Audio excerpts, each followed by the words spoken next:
Nah, di sini saya akan menjelaskan pengertian dari inflamasi dan penggolongan dari inflamasi.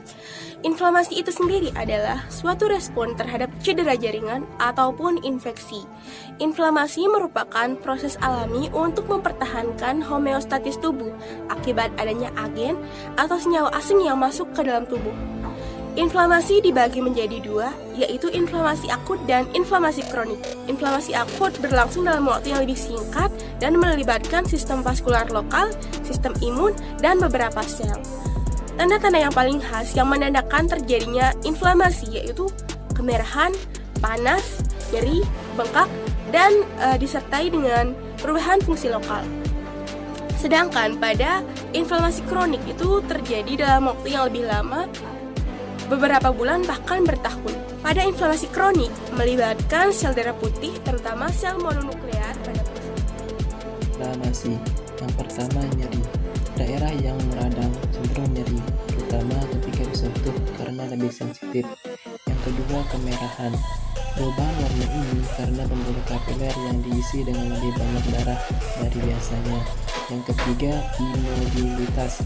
Kemungkinan adanya kehilangan beberapa fungsi mobilitas gerakan pada bagian peradangan. Yang keempat, pembengkakan. Kondisi ini disebabkan oleh akumulasi cairan. Yang kelima, panas. Semakin banyak darah yang terkumpul di daerah yang terkena, membuatnya terasa panas saat disentuh. Akibat dari inflamasi yang pertama itu ada rubor, kalor, tumor, dan juga ada dolor. Pada rubor itu menyebabkan peningkatan aliran darah sehingga vasodilator ke jaringan lukanya. Dan pada kalau rubor ini menyebabkan terjadinya warna kemerahan pada bagian inflamasi. Selanjutnya ke kalor. Pada kalor juga menyebabkan terjadinya peningkatan aliran darah sehingga vasodilator ke jaringan luka. Dan pada kalor ini menyebabkan terjadinya warna kemerahan dan rasa panas secara bersamaan. Selanjutnya ke dolor. Dolor itu menyebabkan pelepasan proponin humoral dari dalam tubuh sehingga merangsang sel saraf sensori, menyebabkan rasa sakit pada bagian inflamasi. Dan yang terakhir itu tumor, menyebabkan kebocoran plasma dan migrasi sel imun ke jaringan luka. Dan pada tumor ini biasanya menyebabkan terjadinya pembengkakan pada bagian inflamasi. Baik, di sini saya akan menjelaskan mekanisme inflamasi. Jadi sebelumnya inflamasi itu terjadi karena beberapa faktor seperti trauma, zat kimia, dan infeksi mikroorganisme.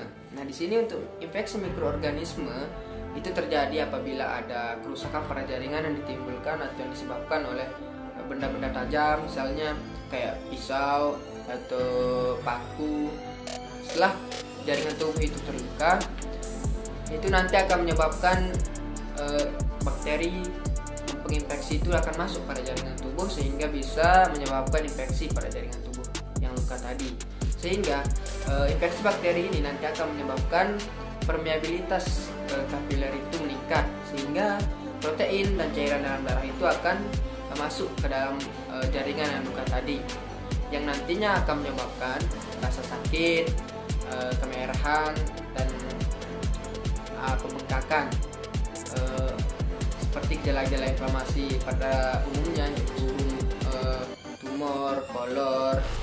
Itu nanti akan dijelaskan oleh teman saya yang lain terkait masalah gejala inflamasi yang tadi. Nah, di sini lanjut. Setelah terjadinya infeksi bakteri yang menyebabkan tadi pembengkakan, ada kemerahan, rasa sakit, dan rasa panas, itu setelah itu tubuh akan sebagai respon dari jaringan tubuh yang rusak, itu tubuh akan mengeluarkan mediator histamin dan akan sebagai respon pada jaringan tubuh yang luka, nanti makrofagnya akan langsung menuju pada jaringan yang luka tadi, sehingga makrofag ini nantinya akan langsung memakan bakteri yang menginfeksi jaringan tubuh tadi. Tidak hanya makrofag, neutrofil juga di sini berperan, yaitu dalam mengeliminasi bakteri-bakteri yang tadinya menginfeksi jaringan tubuh. Nah, sehingga bakteri-bakteri yang tadi menginfeksi, dia nantinya akan habis dieliminasi oleh makrofag dan neutrofil, sehingga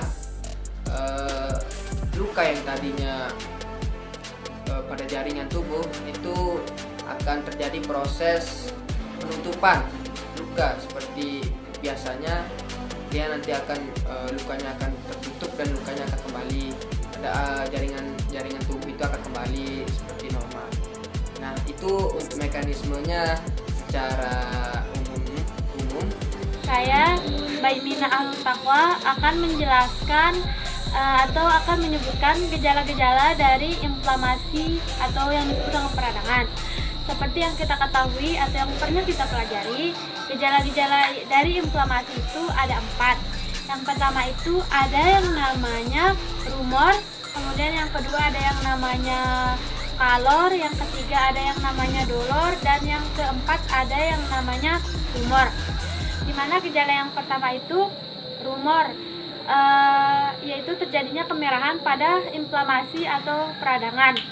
Yaitu disebabkan karena arteri yang mengalirkan darah ke tempat yang berdilatasi, sehingga aliran darah itu akan meningkat ke tempat cedera.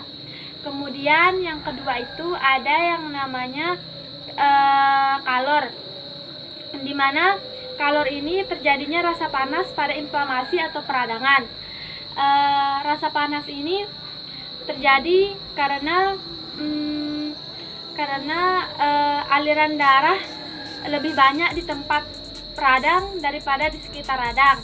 Dan juga rasa panas ini, fenomena rasa panas dengan kemerahan pada inflamasi itu terjadi secara bersamaan.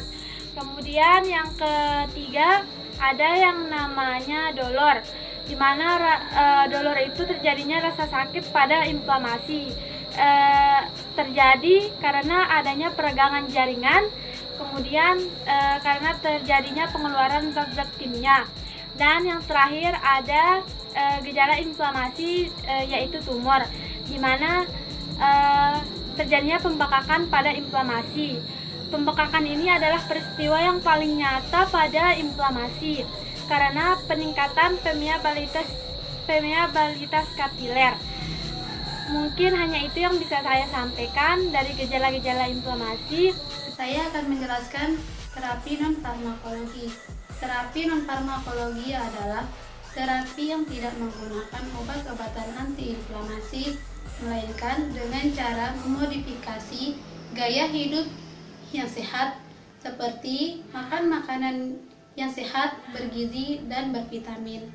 Saya Yulian Bika Anggraini. Baik, di sini terapi farmakologi inflamasi itu menggunakan obat-obat berjenis golongan NSAID atau non-steroidal anti-inflammatory drugs, yang dimana NSAID ini bekerja dengan cara menghambat hormon pemicu peradangan atau prostaglandin.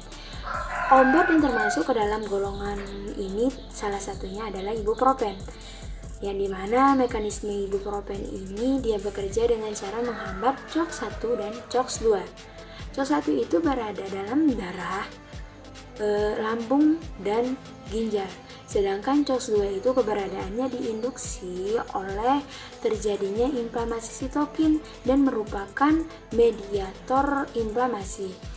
Antiinflamasi ibuprofen ini sering digunakan untuk meringankan gejala-gejala rematik, sendi, artritis, dan non sendi. Terima kasih telah menonton video kami. Kurang lebihnya mohon maaf. Sekian, wassalamualaikum warahmatullahi wabarakatuh.